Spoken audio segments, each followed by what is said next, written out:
Everyone. ये बस एक छोटी सी स्टोरी है जो कुछ पार्ट्स में ही एंड हो जाएगी। आई होप आपको ये पसंद आएगी।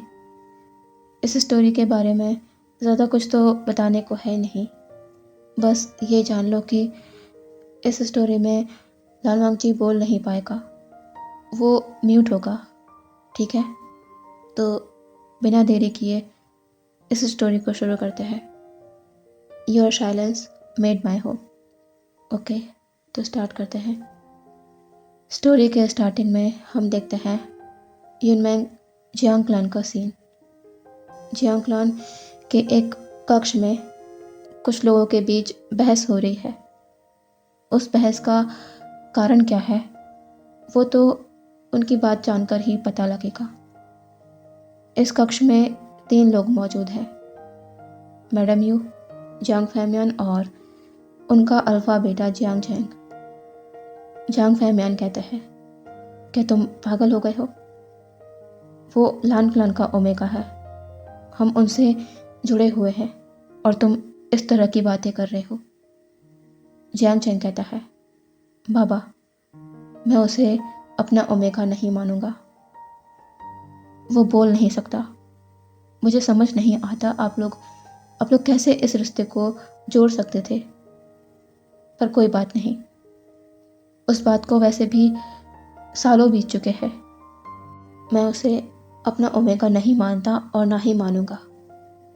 मैडम यू जियांग चैंग के पास आकर कहती है, चैंग, अपनी बकवास बंद करो। लान वांगची तुम्हारा ओमेगा है और वो ही हमारे जियांग क्लान के आने वाले वारिस को जन्म देगा, और ये बात पूरा कल्टीवेशन वर्ल्ड जानता है और तुम इससे पीछे नहीं हट सकते। ये हमारी इज्जत का सवाल है। जियांग चैंग कहता है, क्या बच्चा? वो भी उसके साथ? कभी नहीं, ऐसा कभी नहीं होगा। मैं उसका चेहरा देखना भी पसंद नहीं करूँगा, तो उसे छूना तो बहुत दूर की बात है। मैंने आप लोगों को पहले ही बता दिया है कि मैं किसे पसंद करता हूँ और मैं उससे ही मैरिज करूँगा। मैडम यू कहती है, तो मैंने कब मना किया है तुम्हें इसके लिए? तुम वैनकिंग से मैरिज करना चाहती हो, कर लेना, लेकिन सही वक्त आने पर, जब तक हालात काबू में नहीं आ जाते और लान वांगजी एक बच्चे को जन्म नहीं दे देता। उसके बाद हमारे पास बहुत से कारण होंगे तुम्हारी वैनकिंग से दूसरी मैरिज के, क्योंकि क्लान को एक ऐसे जियांग फॉरेन की ज़रूरत है जो क्लान को संभालने में तुम्हारी मदद कर सके। और लान वांगजी, वो तो बोल ही नहीं सकता, इसीलिए वो तुम्हारी मदद नहीं कर पाएगा। हमारे पास ये कारण रहेगा लान क्लान को बताने के लिए। फिर लान क्लान भी इस पर सवाल नहीं उठा पाएगा। उसके बाद तुम वैनकिंग से मैरिज कर लेना, बस थोड़ा सब्र करो। अभी तुम्हारा पहला काम है लान वांगजी के करीब जाना और जियांग क्लान को उसका वारिस देना, क्योंकि मैं चाहती हूँ कि लान ओमेगा ही जियांग क्लान का पहला वारिस दे। समझे तुम? जियांग चैंग अभी भी अपनी बात पर अड़े हुए कहता है, माँ, मैंने आपसे कह दिया है, मैं उस म्यूट लान ओमेगा को देखूंगा भी नहीं, तो उसके पास जाना तो बहुत दूर की बात है। ये कहकर जियांग चैंग वहाँ से जाने लगता है। मैडम यू उसे पीछे से आवाज़ लगाते रह जाती है, जियांग चैंग, क्या तुम मेरी बातों के खिलाफ जाओगे? मैंने कहा वापस आओ, यहाँ पर वापस आओ जियांग चैंग। लेकिन जियांग चैंग वो मैडम यू की बात सुनकर भी अनसुना कर वहाँ से चला जाता है। मैडम यू बस वहाँ खड़े गुस्सा करते रह जाती हैं। जियांग फैमिया एक शाय कर अपना सर शेक करते हुए वहाँ से चले जाते हैं। उनका बेटा कभी उनकी बात नहीं मानता, उन्हें उससे कोई भी उम्मीद नहीं है। अब यहाँ से देखते हैं रात का सीन। एक जियांग ओमेगा मेड अपने हाथ में फूड की प्लेट लेकर एक दूर बने क्वार्टर की तरफ बढ़ रही है। वो वहाँ पहुंचकर डोर पर नॉक करती है। वो देखती है कि दरवाज़ा खुला हुआ है। तो वो सीधे अंदर चली जाती है। अंदर कमरे में बहुत ही कम रोशनी है। पूरा कमरा अंधेरे में डूबा लग रहा है। बस विंडो से आती चांद की रोशनी ही उस कमरे में उजाला कर रही है। वो मेड फूड प्लेट को टेबल पर रखती है और विंडो की तरफ देखती है जहाँ कोई शख्स बैठा हुआ है जिसकी बैक उसकी तरफ है और वो विंडो से बाहर की ओर देख रहा है। मेड कहती है, जियांग फोरेन, आपका खाना ला दिया है, आप भोजन कर लीजिए। सामने वाले की तरफ से कोई रिस्पॉन्स नहीं आता। वो मेड उसे बो करती है और कमरे से बाहर निकल जाती है। डोर के बंद होने के बाद सामने बैठा पर्सन धीरे से अपना हेड टर्न करता है और फिर वापस से अपना फेस सामने की तरफ कर लेता है। यहाँ से देखते हैं जियांग फैमियान, मैडम यू और जियांग चेंग को, जो तीनों अभी डाइनिंग एरिया में मौजूद है। जियांग चेंग जो भोजन कर रहा है वो अपनी चॉपस्टिक्स को नीचे रख कहता है, माँ, आप मुझे इस तरह क्यों देख रही हैं? मैडम यू कहती है, तो क्या तुम सच में मेरी बात नहीं मानोगे? जियांग चेंग कहता है, माँ, मैं कभी इस बचकानी शादी को नहीं मानूंगा। उस समय मैं सिर्फ एक बच्चा था और ना ही मैं अब उससे दोबारा शादी करूंगा। मैडम यू कहती है, ठीक है, अगर यही तुम्हारा आखिरी फैसला है तो तुम ये सुन लो, आगे से तुम मेरे किसी भी फैसले में अपनी टांग नहीं अड़ाओगे, ना ही मैं तुम्हारी कुछ सुनूंगी। मैं लान वांगजी के साथ क्या कर रही हूँ इससे तुम्हारा कोई लेना देना नहीं होगा। जियांग चेंग कहता है, मैं क्यों आपको रोकूंगा, आप जो चाहे करें उस ओमेगा के साथ, मुझे मतलब नहीं। मैडम यू कहती है, अब मैं वही करूंगी जो मैंने सोचा है।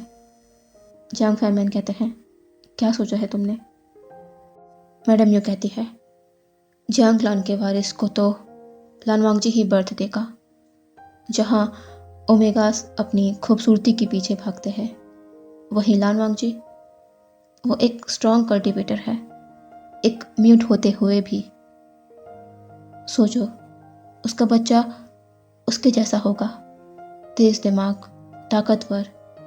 बस हमारा ही बेटा बेवकूफ़ है, जिसके दिमाग में ये सब बातें समझ ही नहीं आती। वो बस खूबसूरती के पीछे भागना जानता है। जियांग चेंग कहता है, माँ। मैडम यू कहती है, क्या मैं कुछ गलत कह रही हूँ? क्या ऐसा नहीं है तुम वैनकिंग से उसकी खूबसूरती के लिए ही तो मैरिज करना चाहते हो? क्या मैं ये नहीं जानती? अगर तुम एक बार लान वांगजी को देख लेते तो अपने दिमाग से वैनकिंग का ख्याल कब का निकाल चुके होते। पर तुम हमारी बात क्यों ही मानोगे, जब तुम्हें करनी तो अपने मन की ही है। अब मैं भी वो करूँगी जो मैं चाहती हूँ। जियांग क्लान का होने वाला वारिस लान वांगजी से बर्थ लेगा, भले ही उसका फादर कोई और होगा। जियांग फैमिया और जियांग चेंग एक दूसरे को देखते हैं। फिर मैडम यू को जियांग फैमियन कहते हैं, यू, इस बात का क्या मतलब है? फादर कोई और होगा? मैडम यू कहती है, मैंने कुछ सोचा है, आप सभी को पता चल जाएगा बहुत जल्द। बहुत जल्द जियांग क्लान को उसका वारिस मिलेगा, जो बहुत स्ट्रांग होगा, क्योंकि वो 2 स्ट्रांग कल्टिवेटर की एनर्जी से जो जन्मेगा। मैडम यू एक जियांग डिसिपल को बुलाती है और उससे कुछ कहती है। वो जियांग डिसिपल, जी महारानी, काम हो जाएगा कहकर वहाँ से चला जाता है। जियांग फैमिया कहते हैं, यू, तुम क्या करना चाहती हो? मैडम यू कहती है, कल आपको पता चल जाएगा। इसी तरह से ये रात गुजर जाती है। दूसरे दिन देखते हैं उसी कॉटेज का सीन, जो जियांग कबीले में थोड़ी दूरी पर बना हुआ है, जिसमें एक ओमेगा रहता है, जो कोई और नहीं लान वांगजी है, जो लान कबीले का राजकुमार है। लान वांगजी शांति से एक स्थान पर बैठा हुआ है। उसके सामने गुचिन रखी हुई है। तभी उसके पास एक बटरफ्लाई आती है। ये बटरफ्लाई संदेश है लान कबीले से उसके भाई का। धनवांग उसे पढ़ता है, जिसमें उसके भाई ने कहा है, वांग जी, तुम वहाँ पर कैसे हो? वहाँ पर तुम्हारा मन तो लग रहा है ना? अंकल भी तुम्हारे बारे में पूछ रहे थे। उन्हें तुम्हारी चिंता है वांग जी। अगर तुम्हें कभी भी हमारी याद आए या वहाँ कुछ भी सही ना लगे तो हमें तुरंत बताना। हम तुम्हारे पास वहाँ आ जाएंगे। वांग जी, तुम सुन रहे हो ना? कोई भी बात अपने मन में रखने की ज़रूरत नहीं है। बेझिझक हमसे कह सकते हो, तुम्हारा भाई लाशिचन। इतना ही था उस संदेश में। धनवांग जी उसके जवाब में एक बटरफ्लाई संदेश भेजता है। मैं यहाँ पर ठीक हूँ भाई। आपको और अंकल को परेशान होने की ज़रूरत नहीं है और ना ही यहाँ आने की ज़रूरत है। यहाँ पर सब कुछ ठीक है। आप वहाँ पर अपना और अंकल का ध्यान रखिएगा। वांग जी। धनवांग जी ने ये सब बातें उस संदेश में पहुँचा दी थी, जिसमें से सभी बातें झूठी थी। लान कबीले में कभी झूठ नहीं बोला जाता, पर वक्त ने धनवांग जी को ऐसा बना दिया है। उसे झूठ का सहारा लेना पड़ता है ताकि उसके अंकल और भाई उसके लिए ज़्यादा परेशान ना हो। धनवांग जी बचपन से ही बोल नहीं पाता है, बस उसमें यही एक कमी है। बाकी धनवांग जी एक होनहार, तेज दिमाग वाला बच्चा है। एक ओमेगा होकर भी वो एक कल्टीवेटर है। उसके अंकल और भाई ने उसे कल्टीवेशन सिखाया। धनवांग जी बोल नहीं पाता। वो हमेशा अकेला रहना पसंद करता है।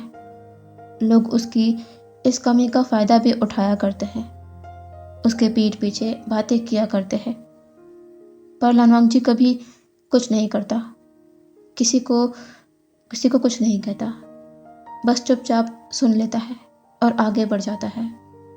वो इसकी शिकायत किसी से भी नहीं करता। वो ऐसा ही है।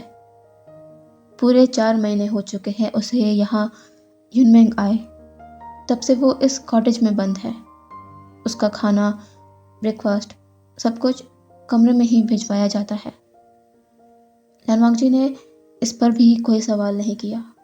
वो बस शांत इस अकेले कॉटेज में बैठा रहता है। ना वो यहाँ किसी से मिलता है और ना ही कहीं बाहर जाता है। लान क्लान के जियांग क्लान पर बहुत पहले किए उपकार को चुकाने के लिए लान क्लान और जियांग क्लान के बीच एक विवाह की संधि हुई। जब लानवांग जी सिर्फ 4 साल का था, उसे जियांग क्लान के अल्फा के साथ जोड़ दिया गया। इसके पीछे उसके अंकल की ये चिंता थी कि लानवांग जी जब बड़ा होगा तब उससे कौन शादी करेगा। ये जानने के बाद कि धनवांग जी बोल नहीं सकता, इस एक डर की वजह से उसे बचपन में ही किसी से बांध दिया गया और आज वो यहाँ उस क्लान में है, उस अल्फा के क्लान में, जिसे आज तक लानवांग जी ने देखा भी नहीं है। लानवांग जी अभी 18 साल का ओमेगा है। उसे नहीं पता अब आगे यहाँ पर क्या होने वाला है और ना ही वो कुछ भी जानता है। जो भी उसकी किस्मत में लिखा है उसे वो स्वीकार करना पड़ेगा। कुछ भी लानवांग जी के हाथों में नहीं है। अब यहाँ से देखते हैं जियांग कबीले के मेन हॉल का सीन, जहाँ पर मैडम यू और जियांग फैमियन उपस्थित हैं। तभी एक जियांग डिसाइपल आकर मैडम यू से कुछ कहता है, जिसे सुनकर मैडम यू के फेस पर स्माइल आ जाती है। वो कहती हैं, उसे अंदर भेजो। जियांग फैमियन कहते हैं, यू, तुमने किसे बुलाया है? मैडम यू कहती है, अभी देख लीजिएगा। उस डिसाइपल के जाने के कुछ देर बाद कोई उस हॉल में एंटर करता है। ब्लैक एंड रेड रोब्स में, एक हाथ में फ्लूट है तो दूसरा हाथ बैक में फोल्ड है।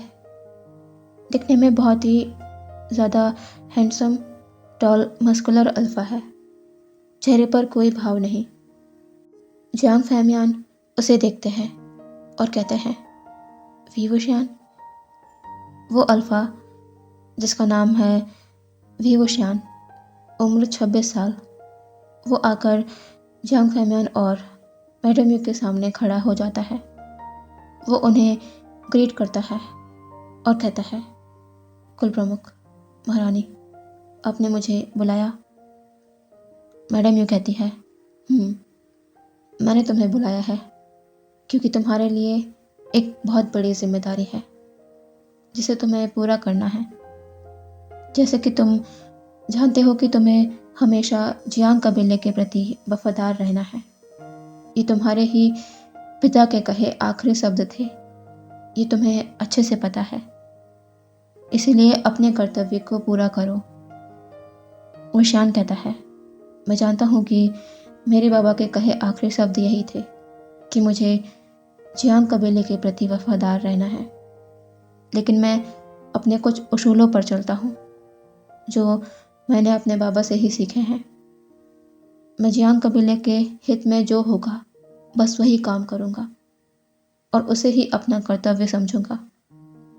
अगर जियांग कबीले की जिम्मेदारी के आड़ में किसी का कोई लालच छुपा हुआ होगा तो मैं उस काम को हरगिज़ नहीं करूँगा। ये सुनकर मैडम यू के हाथों की मुट्ठियाँ कस जाती है। उन्हें पता था वो वुशियान को किसी भी तरह दबा नहीं सकती और उससे कोई भी काम इजीली नहीं करवा सकती, लेकिन उन्होंने उसका हल भी ढूंढ रखा है। वुशियान किसी भी तरह से पीछे हट ही नहीं पाएगा। मैडम यू अपने फेशियल एक्सप्रेशंस को नॉर्मल रखते हुए कहती हैं, मैं जानती हूँ तुम्हें ये बताने की ज़रूरत नहीं है। ये जियांग कबीले के हित के लिए ही है जो तुम्हें करना है, जो तुम्हारी जिम्मेदारी के दायरे में आता है। वुशियान, शायद तुम इस बात से अनजान होगे कि जियांग चेंग की मैरिज बचपन में ही लान कबीले के दूसरे ओमेगा राजकुमार से तय हो गई थी। अभी कुछ महीने पहले ही राजकुमार लान युनमेंग आ पहुँचे हैं। जियांग चेंग का ओमेगा तो है, पर क्लान के सामने एक बड़ी समस्या आ गई है जिसमें सिर्फ तुम ही हमारी मदद कर सकते हो। वुशियान कहता है, कैसी समस्या? मैडम यू कहती है, युनमेंग के अगले वारिस की, जो आगे चलकर यहाँ का सेक्रेटरी बनेगा जियांग चेंग के बाद। वुशियान को समझ नहीं आता कि ये सब बातें उससे क्यों की जा रही है। क्लान के वारिस की बात है तो वो उससे की जाए जो इस क्लान को हायर देने वाला है। उसे यहाँ पर क्यों बुलाया गया है? वुशियान अपने प्लेन एक्सप्रेशंस के साथ कहता है, महारानी, ये बात आप मुझसे क्यों कर रही हैं? ये आपको राजकुमार जियांग से करनी चाहिए। मैडम यू कहती है, जियांग चेंग इसमें कुछ नहीं कर सकता, इसलिए तो तुम्हें यहाँ पर बुलाया गया है। वुशियान कहता है, मैं आपकी बात समझा नहीं। महारानी जियांग, आप क्या कहना चाहती हैं? मैडम यू कहती है, ठीक है, तो अब मैं तुम्हें साफ साफ कहती हूँ, जियांग चेंग कभी इस क्लान को उसका वारिस नहीं दे सकता। वो कभी फादर नहीं बन सकता। तुम समझ रहे हो इस बात को? वो लान ओमेगा को प्रेग्नेंट नहीं कर सकता। वुशियान के चेहरे पर हैरानी के भाव है, जैसे उसे यकीन नहीं हो रहा हो इस बात पर। जियांग चेंग फादर नहीं बन सकता, ये उसे कभी पता क्यों नहीं चला। तभी वुशियान को एक बात हिट होती है, उसे यहाँ क्यों बुलाया गया है। वो मैडम यू को देखता है और कहता है, तो आपने मुझे यहाँ क्यों बुलाया है? मैडम यू कहती है, क्या तुम अभी भी नहीं समझे या ना समझने का अभिनय कर रहे हो? जियांग चेंग इस क्लान को उसका वारिस नहीं दे सकता, इसीलिए तुम्हें उसकी जगह इस क्लान को उसका वारिस देना होगा। यही तुम्हारा कर्तव्य है और क्लान के हित में भी। बिना हायर के कोई क्लान नहीं हो सकता। तुम समझ रहे हो मेरी बात को? ऊशियान के फेस पर पहली बार शॉक के एक्सप्रेशन नज़र आ रहे थे। जो मैडम यू उससे नफ़रत करती है, उन्हें अपने क्लान के लिए वो वारिस चाहिए जो ऊशियान का खून हो। ऊशियान अपने फेशियल एक्सप्रेशन को नॉर्मल कर कहता है, माफ़ कीजिएगा महारानी जियांग, पर मैं इसमें आपकी कोई भी मदद नहीं कर सकता, क्योंकि मेरा विवाह नहीं हुआ है और ना ही मेरा किसी ओमेगा से कोई संबंध है। इसलिए मैं इसमें आपकी कोई भी सहायता नहीं कर पाऊँगा। मैडम यू एक स्माइल कर कहती है, वी ऊशियान, शायद तुम मेरी इस बात को समझी नहीं। मैंने कहा तुम्हें जियांग क्लान को उसका वारिस देना होगा, वो भी जियांग चैन के ओमेगा के साथ, समझे तुम? ऊशियान के पैरों के नीचे से तो ज़मीन ही खिसक जाती है ये सुनने के बाद। वो कहता है, महारानी, आप ये क्या कह रही हैं? आपको पता भी है? मैडम यू कहती है, मुझे बहुत अच्छे से पता है और आशा है कि तुम इसे अपना कर्तव्य समझोगे और इससे पीछे नहीं हटोगे। ऊशियान कहता है, महारानी, मैं ऐसा नहीं कर सकता। मैडम यू ऊंची आवाज़ में कहती है, तुम्हें ऐसा करना होगा। कि तुम्हारी नज़र में कोई और है जिसे मैं ये जिम्मेदारी सौंप सकती हूँ, जिस पर विश्वास करके मैं हनुमांगजी को उसके पास भेज सकती हूँ? हाँ, क्या कोई है तुम्हारी नज़र में? तो तुम ही बताओ। ऊशियान के हाथों की मुट्ठियाँ कस जाती है। वो अपनी आंखों को टाइटली बंद कर लेता है। मैडम यू कहती है, इससे पहले कि क्लान के लोग सवाल उठाने लगे, तुम्हें ये काम करना होगा, जल्द से जल्द। बताओ वी ऊशियान, क्या तुम इस काम के लिए तैयार हो? ऊशियान कहता है, ठीक है, लेकिन उससे पहले मैं जियांग फॉरेन का फैसला सुनना चाहता हूँ। उनकी मर्जी के बगैर मैं ऐसा कुछ भी नहीं करने वाला। अभी मुझे इजाज़त दीजिए। ये कहकर ऊशियान मैडम यू और जियांग फैमिया को बो करता है और वहाँ से चला जाता है। जियांग फैमिया कहते हैं, ये तुम क्या कर रही हो? तुमने झूठ क्यों कहा कि जियांगचंग फादर नहीं बन सकता? मैडम यू स्मग कर कहती है, मेरे पास इसके अलावा और कोई विकल्प ही नहीं था। मैं जियांग क्लान का वारिस ताकतवर और साथ में बुद्धिमान हो ये चाहती हूँ। अगर मैं ऐसा नहीं करती तो ऊशियान कभी लानवांगची के करीब जाने को नहीं मानता, पर अब मजबूरन ही सही उसे इस क्लान को उसका वारिस तो देना ही होगा, वो भी लानवांगची के साथ। जियांग फैमियन कहते हैं, वो तो ठीक है अगर लानवांगजी इसके लिए नहीं माना तो। मैडम ये कहती है, ये आप क्या कह रहे हैं? लानवांगजी को मनाना तो ऊशियान से ज़्यादा आसान है। बस आप देखते जाइए कि कैसे कैसे क्या क्या होता है।